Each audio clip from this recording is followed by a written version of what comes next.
দে রাখ। তুই বিছানায় নিয়ে খাচ্ছিস মাংস? গোটা ভাত থেকে শুধু মাংসটা নিয়ে এসে তুই এখন বিছানায় খাচ্ছিস? দেখতে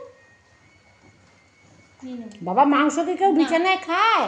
ও ওরকম করলে এবার তাড়াহুড়ায় খাচ্ছে, ওর গলায় আটকাবে, দিদিন যদি নিয়ে নেয়। কি অবস্থা, তুই বিছানায় বসে মাংস নিয়ে এসে খাচ্ছিস? দে দিল তাড়াহুড়ায়। এরকম করে না বাবা।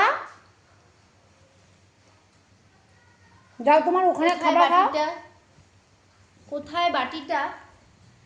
বাটি কোথায়, জল কোথায়? আর তুই ওখান থেকে সোজা নিয়ে ভাতগুলো খা তাহলে। কেন জানে ভুল করেছে?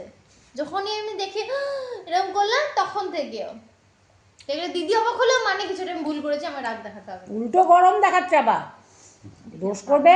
এটা খাও, নাক ফুলে খাও, নাক ফুলে আবার খাও।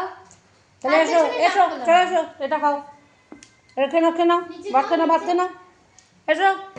চোখ বড় বড় করে আবার দেখো। আয় ভাবি আয়, দিদিকে বড় বড় চোখ দেখাচ্ছিস নিজে অন্যায় করে। যাও যাও, খেয়ে নাও, যাও খেয়ে নাও, খেয়ে নাও, শেষ। যাও শোনা, যাও। বাবা, মানুষ আর কি, এই তো আমার সারাদিন এইসব কাজ বাড়ানো কাজ তোমার। যাও যাও। নতুন চাদরটা আজকে পাতলাম।